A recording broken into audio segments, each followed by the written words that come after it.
विष्णु भगवान के 10 अवतारों को दशावतार कहा जाता है। इनमें से पहला अवतार है मत्स्य अवतार, मछली का रूप। मत्स्य अवतार की कथा।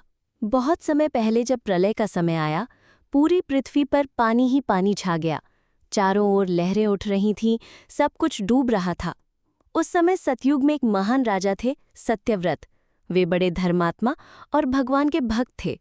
एक दिन सत्यव्रत नदी में आचमन कर रहे थे। तभी उनके हाथों में एक छोटी सी मछली आ गई। मछली बोली, हे राजन, मेरी रक्षा कीजिए, कोई मुझे खा जाएगा। राजा चकित रह गए, लेकिन करुणा से भरकर उसे अपने कमंडल में रख लिया। थोड़ी देर बाद वो मछली इतनी बड़ी हो गई कि कमंडल में नहीं समा पाई।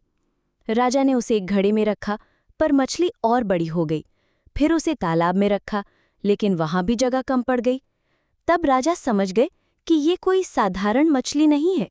उन्होंने प्रार्थना की, हे प्रभु, आप कौन हैं? कृपया अपना वास्तविक रूप बताइए।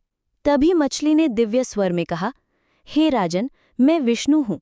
प्रलय का समय निकट है, संसार जल में डूब जाएगा। तुम एक विशाल नौका बनवाओ, उसमें सभी प्रजातियों के बीज, औषधियाँ और 7 ऋषियों को साथ बिठाना। जब प्रलय आएगा, मैं मत्स्य रूप में आकर उस नौका को अपनी श्रृंखला से बांधकर सुरक्षित ले चलूंगा। इसी से नई सृष्टि की शुरुआत होगी। राजा ने वैसा ही किया। प्रलय का समय आया, समुद्र उमड़ पड़ा, सब जगह अंधकार और जल ही जल हो गया।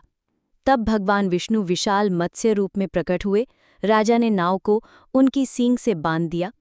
भगवान मत्स्य ने लहरों के बीच नाव को सुरक्षित खींचा और 7 ऋषियों को वेदों का ज्ञान सुनाया। कुछ समय बाद प्रलय शांत हुआ, जल घट गया और पृथ्वी फिर से प्रकट हुई। इस प्रकार भगवान विष्णु ने मत्स्य अवतार लेकर जीवन की रक्षा की और सृष्टि को पुनः स्थापित किया।